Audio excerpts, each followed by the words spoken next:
प्रभु यीशु के नाम में शालोम। दोस्तों, सबसे पहले मैं ये कहूँगा, इजराइल नहीं इस्राएल बोलिए, इस्राएल। इस्राएल वर्सेस हमास। कमान, इस्राएल के साथ हमास की तुलना मत कीजिए। इस्राएल दुनिया का सबसे शक्तिशाली देश है और हमास फिलिस्तीन का एक आतंकी संगठन है। हमास की गलतियों की सजा फिलिस्तीन की आम जनता को भुगतनी पड़ती है। दुनिया के किसी भी देश में आम जनता युद्ध नहीं चाहती। कोई नहीं चाहता कि निर्दोष लोग मारे जाएं। इस्राएल भी नहीं चाहता। इस्राएल फिलिस्तीन के हिस्से की ज़मीन के लिए नहीं लड़ता। अगर उसे गाजा पट्टी का वो हिस्सा ज़बरदस्ती लेना होता तो वो बहुत पहले ही ले चुका होता। जो हिस्सा उसने खुद उनको दिया है उसके लिए वो क्यों लड़ेगा। 1948 में इजराइल देश का निर्माण होने से पहले जो फिलिस्तीनी लोग उस भूमि पर रहते थे, उन्हें इजराइल ने अपना देश बनने के बाद गाजा पट्टी का वो एरिया खुद ही दे दिया, जबकि वो भूमि फिलिस्तीन की कभी थी ही नहीं। वे लोग वहाँ बसे हुए थे पर वो भूमि उनकी नहीं थी, पर अपनी भूमि का वो हिस्सा इजराइल ने उनको दे दिया। ये है इजराइल की अच्छाई, उसका बड़प्पन। अभी इजराइल के पास जितनी जमीन है वो उतने में ही खुश है, पर शत्रु अगर आक्रमण करे तो शत्रु को हराकर उसकी जमीन पर कब्जा करने का रिवाज प्राचीन काल से चला आ रहा है। इस वक्त इस्राएल की लड़ाई फिलिस्तीन से नहीं है, केवल उसके आतंकी संगठन हमास से है जिसने उस पर हमला किया। इस्राएल उनकी जमीन नहीं छीन रहा है, इसलिए इस लड़ाई की वजह जमीन नहीं है। तो फिर इस्राएल पर हमास के हमलों की असली वजह क्या है? इसकी एक ही वजह है और वो है नफरत। इस्राएल के शत्रु उससे नफरत करते हैं। वे यहूदियों को अपने पड़ोस में नहीं देखना चाहते। वे चाहते हैं कि इस्राएली लोग अर्थात यहूदी लोग वहाँ न रहें, उस स्थान को छोड़कर, उस भूमि को छोड़कर कहीं चले जाएं। और ये हो नहीं सकता, ये असंभव है। यहूदी जाति दुनिया में सबसे श्रेष्ठ जाति है। इनके जीने का तरीका और नियम कानून सबसे अलग हैं। ये लोग परमेश्वर की चुनी हुई प्रजा हैं, आशीषित लोग हैं। इसलिए शैतान ने इनको हमेशा अपने टारगेट पर रखा। इतिहास देखिए, यहूदियों से घृणा करने वालों ने कई बार इस पूरी जाति को नाश करने की कोशिश की, पर वे सफल नहीं हुए। चाहे वो एस्तेर रानी के समय का दुष्ट हामान हो, इस जमाने का दुष्ट हिटलर हो, पड़ोसी मुस्लिम देश हो या आतंकी संगठन हमास हो। इस 2021 के युद्ध को देखिए। हमास ने इस्राएल पर लगभग 4300 रॉकेट्स छोड़े। अगर इस्राएल शक्तिशाली देश ना होता और परमेश्वर उसकी सुरक्षा नहीं करता तो इन रॉकेटों से वो तबाह हो जाता, बर्बाद हो जाता। हमास ने इस्राएल के नागरिकों पर रात को हमला किया ताकि ज़्यादा से ज़्यादा आम नागरिक मारे जाएं। इस्राएल ने दिन को केवल हमास के ठिकानों पर हमला किया ताकि केवल आतंकवादी मारे जाएं। अंतर देखिए, इस्राएल पूरी कोशिश करता है कि बच्चे ना मारे जाएं, निर्दोष इंसान ना मारे जाएं। हमास अपने ठिकाने फिलिस्तीन में जानबूझकर ऐसे स्थानों पर बनाता है जहां आसपास बच्चों के स्कूल हों, और ये आतंकवादी बच्चों की आड़ में छुपे रहते हैं। उन्हें पता है कि इस्राएल बच्चों पर हमला नहीं करता है। इस्राएल एक शांति प्रिय देश है।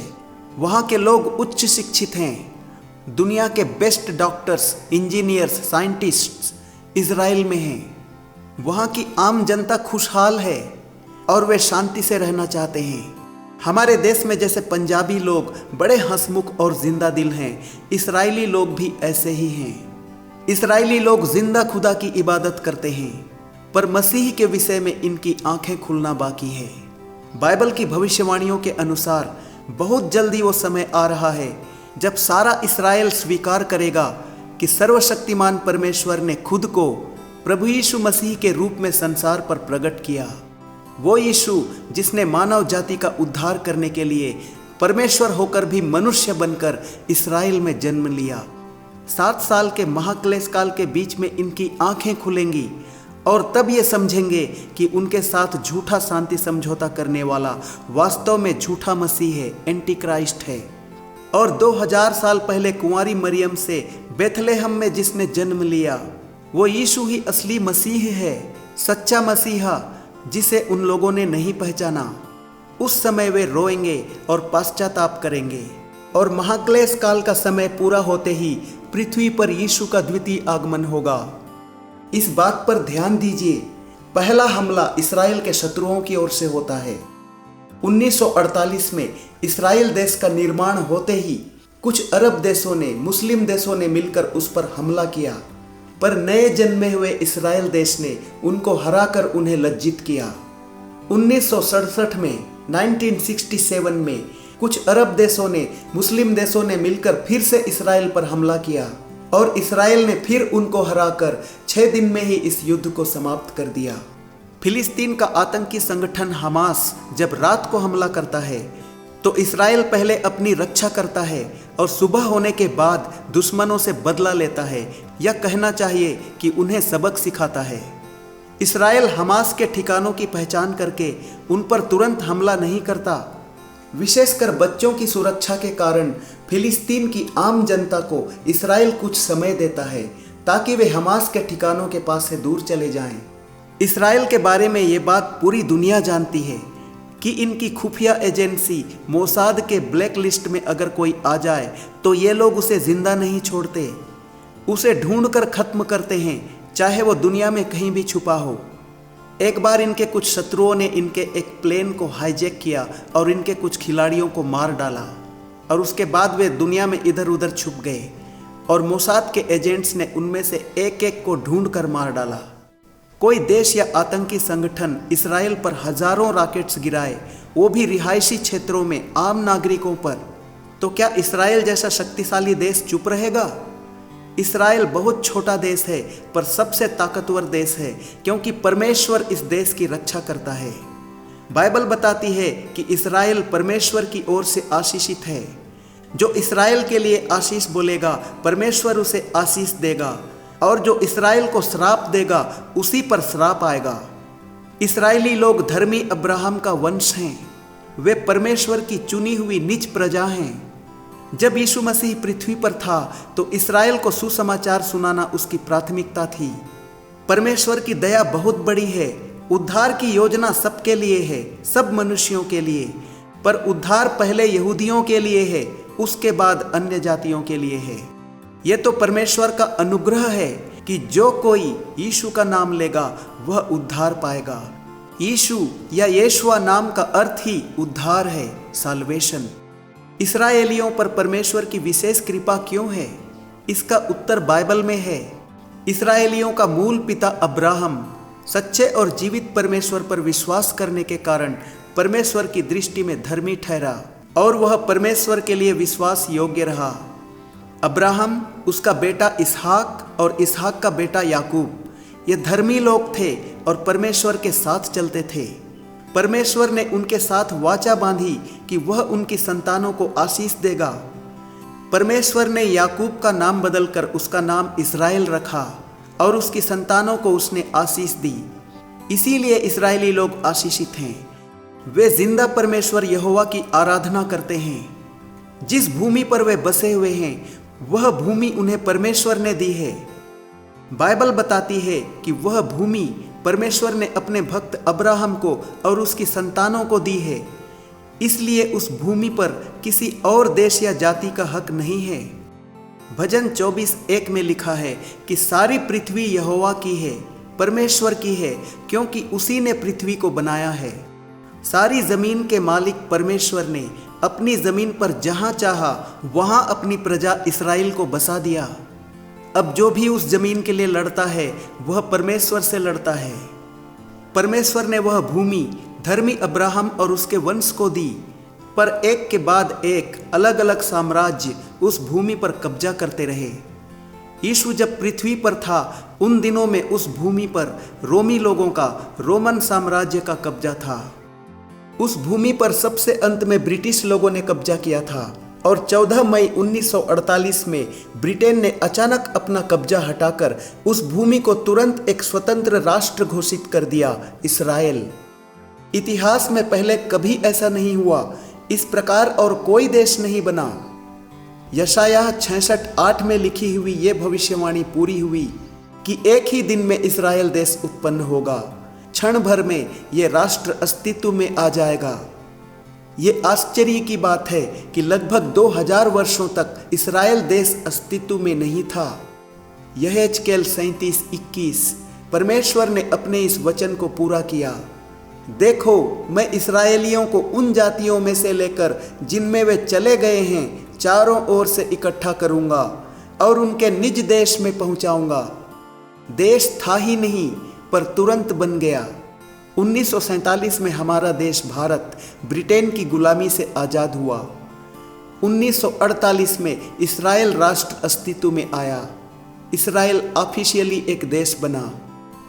इस्राएल और फिलिस्तीन की दुश्मनी, इस्राएलियों और फलिस्तियों की दुश्मनी हजारों सालों से है, बाइबल के पुराने नियम के दिनों से।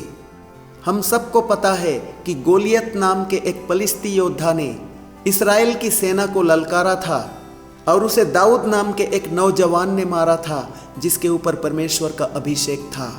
लोगों के अंदर आज एक बहुत बड़ा प्रश्न है, क्या इस्राएल और हमास के बीच में छिड़ा हुआ यह युद्ध तृतीय विश्व युद्ध में बदल जाएगा? इसका उत्तर है अभी नहीं, अभी तुरंत ऐसा नहीं होगा। तृतीय विश्व युद्ध 7 साल के महाक्लेश काल के अंत में होगा। महाक्लेश काल के बारे में और जानने के लिए इस सीरीज के संदेशों को ध्यान से सुनिए। मत्ती 24:6-8 यीशु ने कहा, तुम युद्ध की खबरें और युद्ध की अफवाहें सुनोगे। हम युद्ध की खबरें भी सुन रहे हैं और तृतीय विश्व युद्ध की अफवाहें भी सुन रहे हैं। तुम युद्ध की खबरें और युद्ध की अफवाहें सुनोगे तो मत घबराना, क्योंकि इनका होना अवश्य है, परंतु उस समय अंत न होगा, क्योंकि जाति पर जाति और राज्य पर राज्य चढ़ाई करेगा और जगह जगह अकाल पड़ेंगे और भूकंप होंगे। ये सब बातें पीड़ाओं का आरंभ होंगी। पिछले 100 सालों के अंदर पृथ्वी पर इतने भूकंप आए जितने इन 100 सालों से पहले पूरे इतिहास में नहीं आए। बाइबल का केंद्र बिंदु यीशु है और मानव जाति के उद्धार के लिए परमेश्वर की योजना का केंद्र बिंदु इस्राएल है। इसका कारण यह है कि इस्राएलियों का मूल पिता अब्राहम सच्चे और जीवित परमेश्वर पर विश्वास करने के कारण परमेश्वर की दृष्टि में धर्मी ठहरा और वह परमेश्वर के लिए विश्वास योग्य रहा। परमेश्वर ने उसके साथ युग युग की वाचा बांधी और उसे विश्वास करने वालों का पिता ठहराया। अब्राहम सारी जातियों के लिए आशीष का मूल ठहरा। उसी के वंश में मनुष्यों के उद्धारकर्ता यीशु मसीह ने जन्म लिया। परमेश्वर ने एक कुंवारी के द्वारा मानव रूप में जन्म लिया और यह सबसे बड़ा आश्चर्य कर्म है।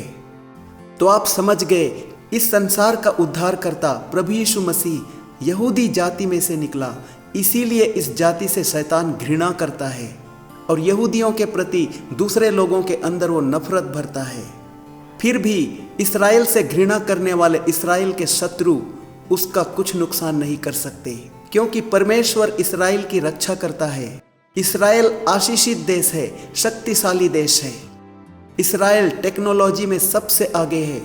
इसके पास सैटेलाइट्स हैं। इस्राएल में हर इंसान एक प्रशिक्षित सैनिक है, चाहे पुरुष हो या स्त्री।